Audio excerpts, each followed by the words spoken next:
Welcome back to my channel here at Casino by Her with me, Disa. I've been speaking a lot about how important it is that you find your own niche or how you execute your job in my previous videos. So if you haven't watched them, go ahead.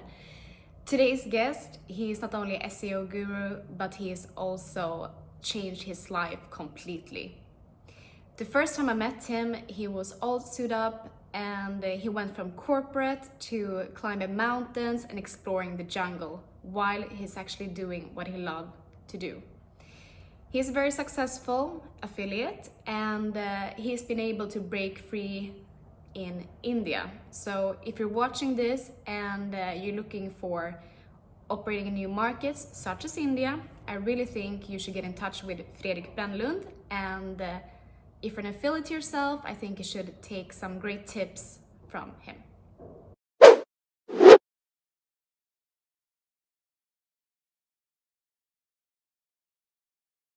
So I came to Malta because I escaped a bad relationship in Sweden 2010, and I got stuck. I got in love with the industry. To be honest, I understood the dynamics of climbing in the iGaming industry. I learned the politics within the business of Betsson Group at the time, and the networking with the right people to grow and get to the best position. Like that kind of stuff was super exciting for me, and I loved slot machines as well from the very beginning. So I did Betsson Group. I did affiliation there. I did some events there, and then I wanted to escape. Again, I escaped Malta, just like I escaped that bad relationship in Sweden. I escaped Malta for not because of a relationship, but because I didn't feel good. Packed with anxiety. I was a worried person. I had a lot of energy, but it was like I was never.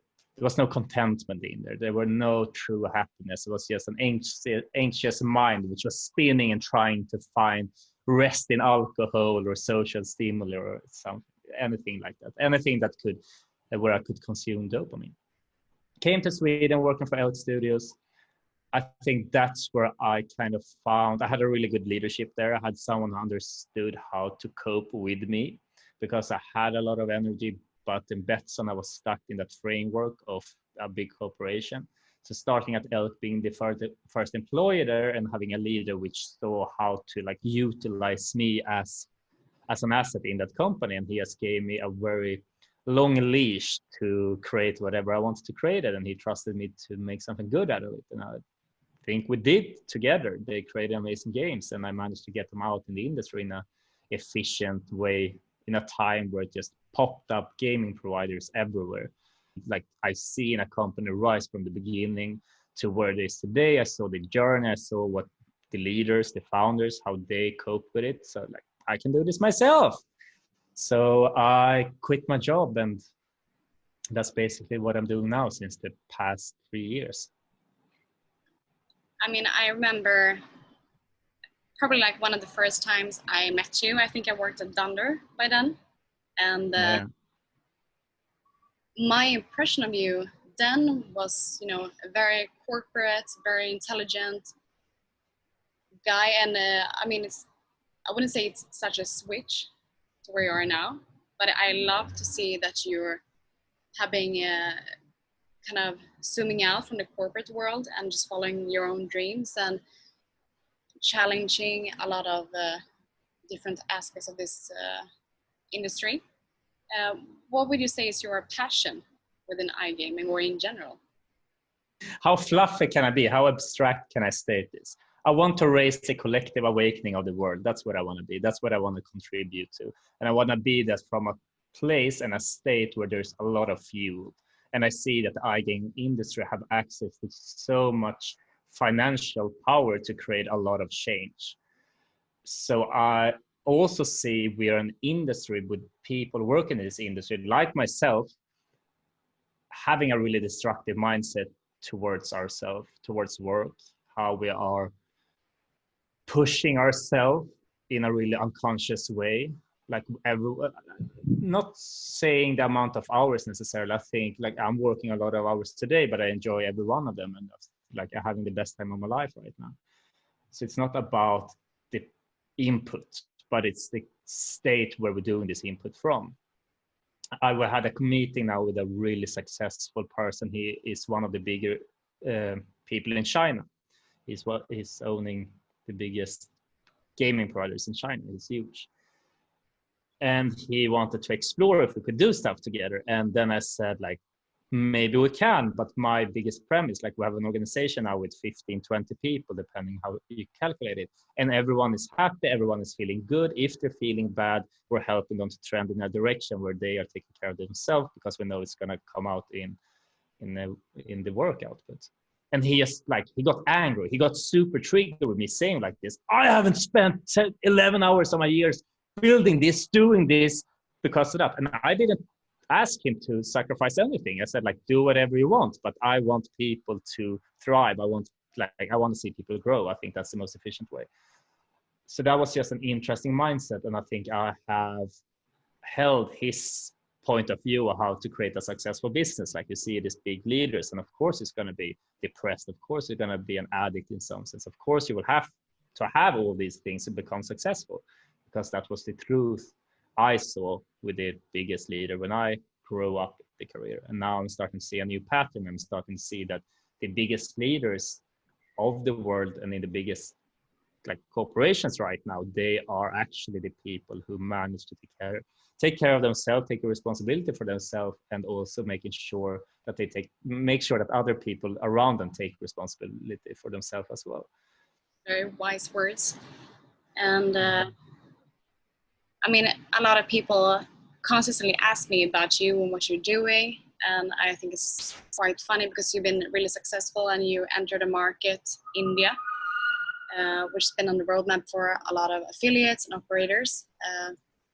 How did your journey look like when you entered India? What was your structure and mindset? And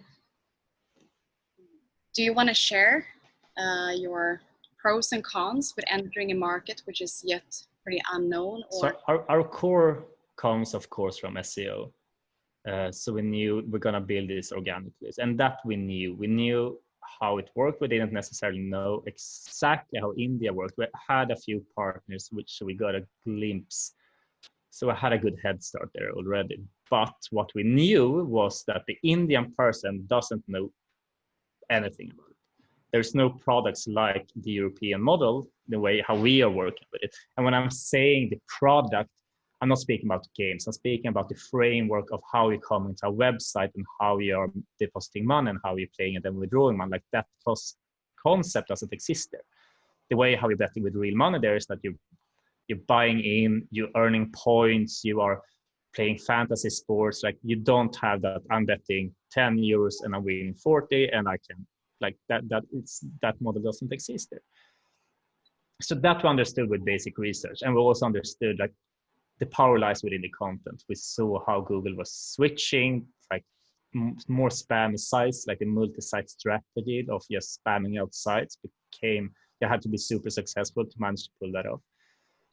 So my conclusion was that knowing SEO is not enough anymore. You have to know your market, you have to know your product, because you need to speak with the audience in their own language, because turns out they're actually reading the content these days. They spend shit tons of time on our website, which is was almost nervous in the beginning. It's like, oh, our audience is actually reading what I'm writing. That's super scary. I have to make sure that it's real, right? But we went there. We spent there. One of us has spent 2 years in India. I spent some time there myself, traveling back and forth. That was challenging. It was super challenging. We went there without a deadline, thinking that we're going to stay there until further notice. We're just going to make sure, understand this, and figure this out. And I think the input we got with analytics data, together with the conversations we managed to have, not with the stakeholders necessarily, but with the actual people who's gambling. We managed to find people who was deeply interested in gambling, which was super interesting. I remember this one guy, we had a dinner together with him. We were sitting, me and Chris, who were there at the same time, speaking to these two Indian guys. They were 25 years old, both of them. And I was having a conversation with one guy, Chris were having a conversation with the other guy. And I spoke with this guy about live casino, about the dealers and how that worked. And all of a sudden I heard this other guy who was just eavesdropping, like just barely listening. I was like, ha, that would be that would be so cool in the future if you could actually play like stream. I was like, whoa. So we are trying to play around with campaigns. We're trying to play around with like, this tricky how to freeze spins here and how to make him do that, achievement systems if you're going to achieve that, because, how these new cool innovative features work in our industry in Europe. But this guy didn't even know that the product existed. He had no clue that you could play live casino. It's like, okay, we need to take a few steps back and communicate with an audience which is so low on how this actually works.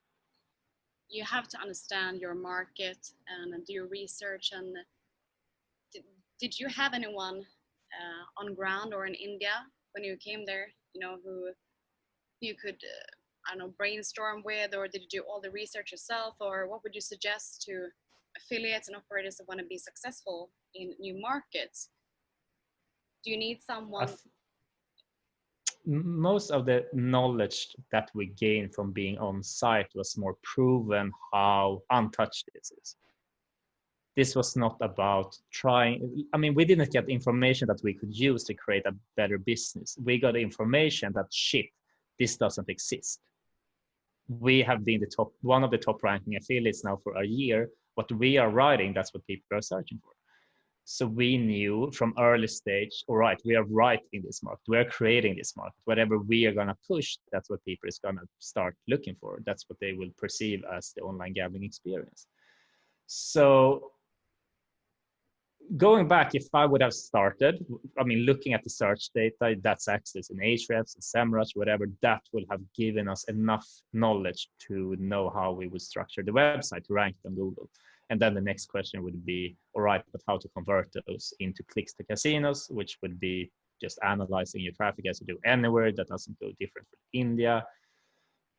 In this search, the best example, which is like, I'm trying to lobby for this with so many operators, and there's still successful operators in India, which have it like, so with their biggest partners since start, the bonus activation, not bonus turned over and given, but bonus activation, how many people is actually activating the bonus on the first deposit? The search pattern doesn't support bonuses, but everyone's communicating bonuses in India. Like, why is this Indian casino communicating bonuses? And we checked our data. I did it now just a few weeks ago, and 9% of all the new depositors, so not the total depositors, but all new first-time deposit amount, just 9% is activating the bonus. And it's like, why is it such a huge gap? We found data in our other operators. It confirmed the same data.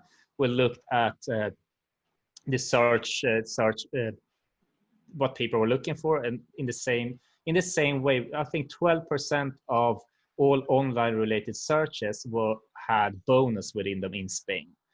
I think it was roughly 30% in Italy, which were two markets we worked with before. In India, it was 0.035% of all the online gambling related keywords have something to do with free spin, no deposit, welcome bonus. Nobody's looking for it because they don't know where it is. And the operators are coming like, what should we give them? What do they want? What works in India? What kind of bonus should we give them? Like, don't do it. They don't understand it. They don't want it. And if you're looking at pure, if you ever if you've been to university, done business finance, and you're trying to understand how does it actually work, how does a new market work, and a new market is not price aware.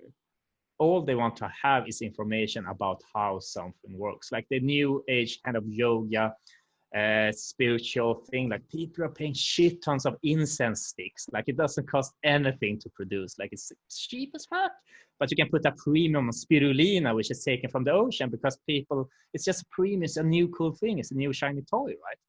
And then all of a sudden, there coming new actors into the market. Someone managed to make a new cheaper spirulina, someone challenging it.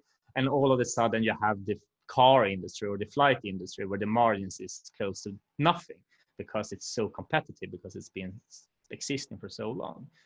So it's very natural that nobody's looking for bonuses, because I see the price awareness is in our industry is the bonuses, right? That's the sales, that's the incentive.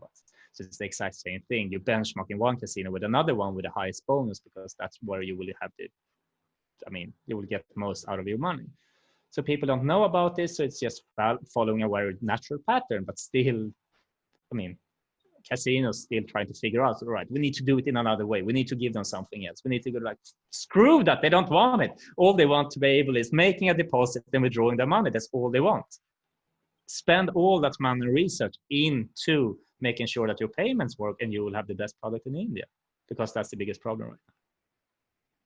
You have been really successful, and I always admired you for your great work, and I think a lot of people in the industry are following you very closely to kind of figure out, what are you doing and what you're doing different to others that have really been trying to break free and be successful in India. To summarize, what would be your greatest tip for anyone that wanna try to do some affiliation in India?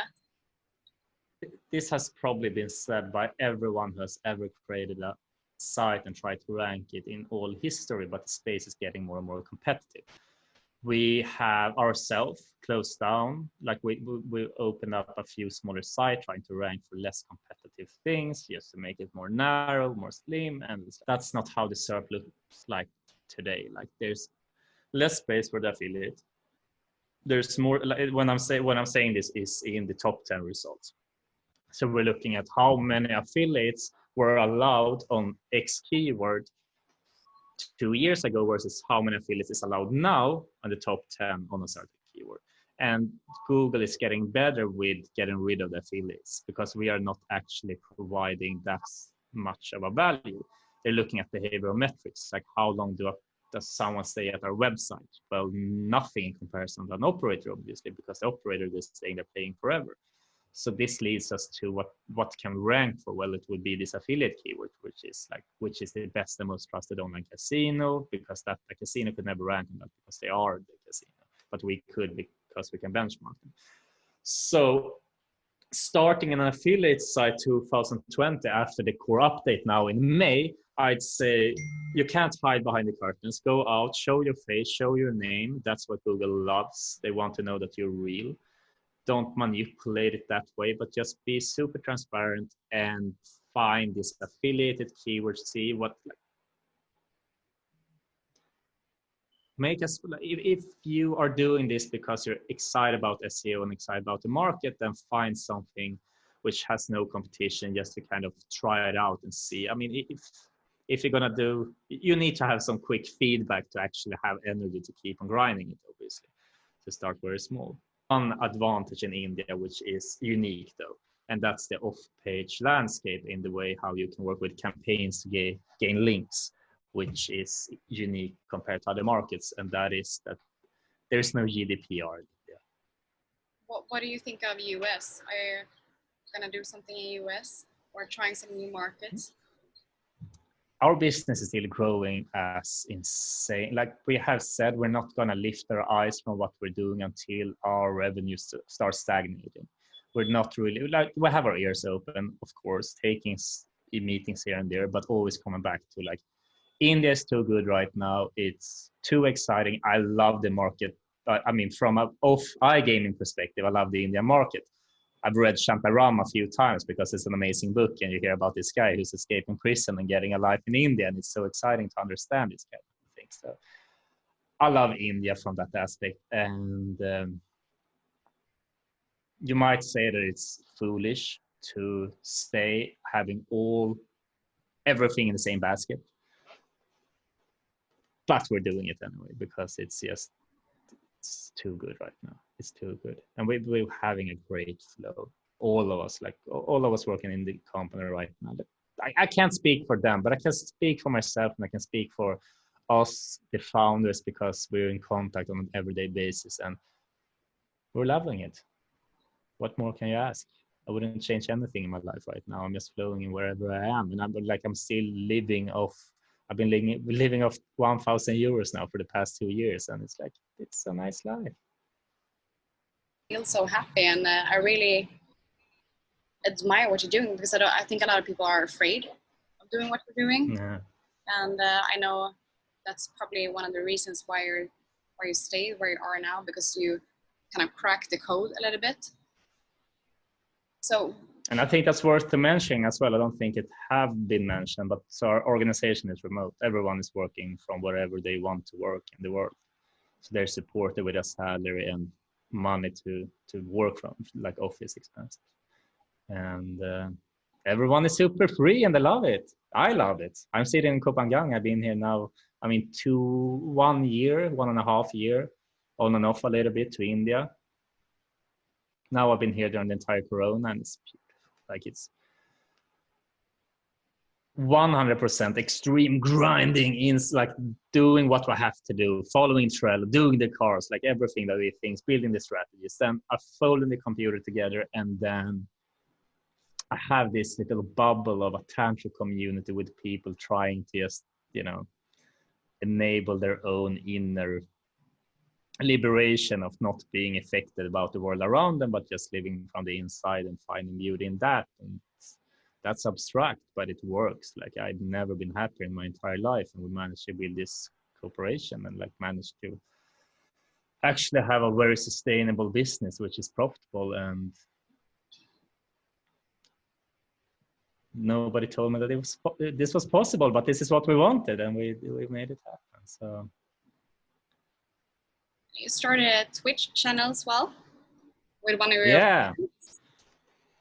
I think it's a really exciting project, and I think a lot of people are gonna find this very interesting and very rare, or it's very different from what other people are doing. So tell me about your Twitch. And so I have been wanting to do this stuff for many years, but I've been scared as fuck to do, like, getting my face out there for various reasons. I have judged it without any good reasons. And then I met either my Batman or my Robin, I don't know. But he's a friend here where I stay, and he have been a very controversial sex guru. So his full-time job has been to massaging women's vaginas, and he's been doing that for years, very successful. And he have had many Vice documentaries about him, and because people are intrigued about how he managed to pull off a life like that. I spoke about what I wanted to do, and he thought that this is the stupidest and most outrageous idea he have ever heard in his entire life. So he wanted to be a part of it. I wanna raise the collective awakening in the world. And there's two things I know really good, and that is gambling and it's building a business. And we're using that now by Twitch streaming. So he's the conscious gambler. He's building a tantric workshop and a ritual in the stream while playing games. I think for someone just going in there, they won't notice it, but he is just pushing through, love yourself, follow your heart, like all these kind of mantras in the brain of people, and speaking these principles of what's your intention of today's spin? Why are you showing up to the slot machine today? And working with those kind of elements is like, be aware of what the hell you're doing now when you're sitting down and gambling. It's not necessarily that I would vote for responsible gambling and that's the best thing. People hold a responsibility. And I think what we are doing is we're also helping. I can't say, I'm not sitting down and thinking that I'm saving the world the way I do, but I do sit down and work every day, and I'm trying to find ways how I can contribute while still having a really good time. We'll figure it out. But can we help these people meeting their demand with gambling, but at the same time giving them this? I think they can be powered there. I think live casino, if you log into your favorite table and you have maybe a certain favorite dealer, you constantly going to find that table because it brings you a lot of positivity and you feel safe. And even if you do win or lose, you will stay at that table because you feel like it's a safe sphere. You're at Twitch and every spin and, making people feel good. It's just a little bit the same thing. No? I think it's an excellent comparison. But you can always argue for what's the intention in this person, the dealer, being so nice. Is it to actually help the person, or is it to earn some extra bucks? But does it really matter? Because if the perceiver who's watching feels better, isn't that the only result we should go for? They would probably not go to a therapist, but they go to the dealer to feel a little bit better, and hopefully that will raise something within them, which will make them take the next step the next time. If you're fluffy as I am, you can see strong comparison in the development of the world and in the nature and in Google search algorithm. They're all following a very similar pattern. They want to achieve the same thing. And I would say that would probably be my best tip. Like, don't try. You can't do SEO to a website. It's like a math teacher, a physics teacher would say that the world is math, the world is physics, just as a spiritual teacher would say like the world is these energies. I would say that, it's SEO, the algorithm, like it's this. I'm gonna leave it very big, but the world is. I don't think the world has even started becoming digitalized. I think we're just in the beginning of digitalizing our world. They haven't even started. And the algorithm is going to be the person the entity who's leading that. And we will just adapt. If you can find a workflow that you enjoy doing today, then you have already succeeded. If you think that it's going to get better just when you're finishing this stuff off, or when that happens, when you reach that result, then you're doomed. Like then it's going to be. You might achieve a financial result, but you will definitely have to spend a decent part of that financial result trying to find happiness afterwards. And we see, like you've seen it happen. We all have friends have gone down that route. So if you can manage to do that now while you're in your journey and finding that peace, both in the work progress, but also in your own life, like then you have already won. Then you don't it's going to become good because you're doing good. Your business is going to be good. Your life is going to be good. So just make sure that tomorrow and the days forward is going to be enjoyable in what you're doing. You always find the words to describe everything in such a nice and educated way. And I really admire you for that. It's super flattering, by the way. You're welcome. Yeah. No, but seriously, thank you so much for taking your time. And I hope that you're going to have a wonderful day. And thank you, Disa, for doing this type of stuff and highlighting. I mean, what I see that you're doing is trying to raise up the individual in a sense. And I don't think you've seen this happen in all industries, but our industry is slow in this. So I think what you're doing now is all spot on what our industry needs right